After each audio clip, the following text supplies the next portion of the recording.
हरिओम। मैं सुमन शर्मा, विक्रोली उपासना केंद्र से।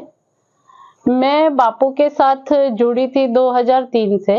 मैं तभी प्रेग्नेंट थी, 5 मंथ्स की प्रेग्नेंट थी मैं। तो मेरी बगल में जो थे उन्होंने बोला कि चलो सुमन जाते हैं अपन उधर बांद्रा में अनिरुद्ध बापू करके हैं, तो वहां भी चलते हैं, थोड़ा देखते हैं, क्योंकि मेरी लाइफ में तो प्रॉब्लम मतलब कभी खत्म ही नहीं होती है। तो मैंने बोला चलो ठीक है देखते हैं। तो अब तभी वो कैसा रहता है, मेंटल कंडीशन भी ऐसा रहता है प्रेगनेंसी में, तो मैंने बोला चलो जाते हैं। फिर वो टाइम पे मैं गई और मैंने 5 गुरुवार कंटिन्यू वहां गई थी। फिर मुझे इतना कुछ समझ में आया नहीं वहां, थोड़ा बहुत मतलब जो भी मुझे एक्चुअली कुछ समझ ये नहीं आया कि कैसे पूजा करते हैं, क्या करते हैं, कुछ ये नहीं हुआ। तो 5 गुरुवार में गई वहां, फिर हो गया। तो फिर कैसा, फिर बच्चे वगैरह हो गए, मेरी एक लड़की हुई तभी। तो उसके बाद फिर उसी पर ध्यान, और फिर हम लोग थोड़े दिन के बाद यहाँ विक्रोली से थाना शिफ्ट हो गए थे। तो थाना गए तो फिर उसके बाद धीरे धीरे धीरे मैं जैसे बापू को मतलब भूल गई। लेकिन बापू बोलते हैं ना कि मी तुला कधी टाकणार नाही। तो बापू मेरे साथ हमेशा ही थे, हर वक्त ही थे। जितनी भी प्रॉब्लम आती थी बापू थे मेरे साथ, पर मेरे दिमाग में ऐसा कुछ था नहीं। बापू निकल गए थे। फिर 4 साल के बाद मैं वापस सेकेंड प्रेगनेंसी के टाइम पे, मेरा इतना बड़ा अनुभव है उस सेकेंड प्रेगनेंसी में बापू के साथ।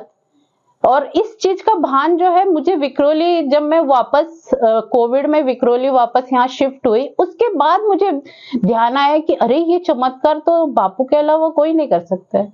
क्योंकि वो टाइम पे मैं मतलब मैं और मेरा बेटा, जो सेकेंड मेरा बेटा है, 97% हम लोग ऑफ हो गए थे।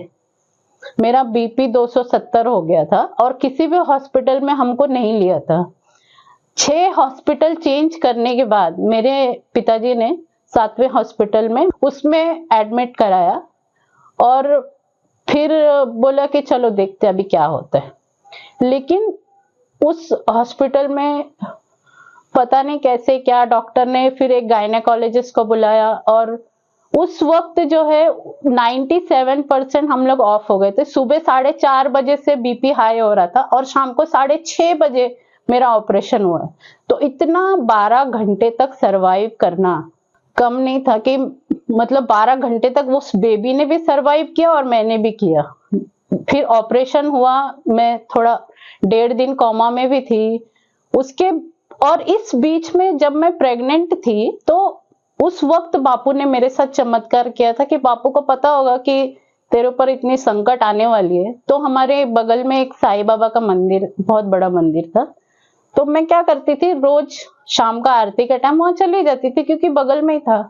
और हर गुरुवार को मैं वहां पर प्रसाद बनाकर सबको अपने हाथ से कभी कभी बांटती थी और कभी पंडित जी को दे देती थी। तो वो हर गुरुवार को प्रसाद बांट देते थे।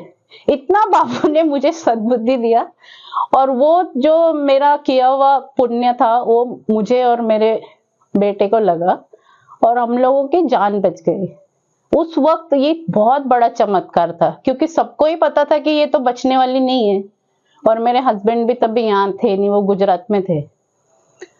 तो उस मेरे पिताजी भी काफी मतलब बड़े पंडित थे, चंडी पाठ, जन्म कुंडली ये सब करते थे। लेकिन उन्होंने भी बोला कि ये चमत्कार कैसे हुआ, मतलब ऐसी घड़ी में मतलब इतना खींच के कोई नहीं ला सकता है जितना कि हमारे बापू हमको खींचकर मौत के मुंह से बाहर निकाल कर लेकर आते हैं। तो ये अनुभव मुझे आप लोगों के साथ शेयर करते हुए बहुत खुशी हो रही है कि मेरे बापू ने मेरे ऊपर इतनी कृपा की कि बापू ने बोला है कि मैं तुला कभी टाकणार नहीं। और बापू प्लीज आप इसी तरह अपनी कृपा मुझ पर बनाए रखिए। हरिओम, श्री राम, अंबा।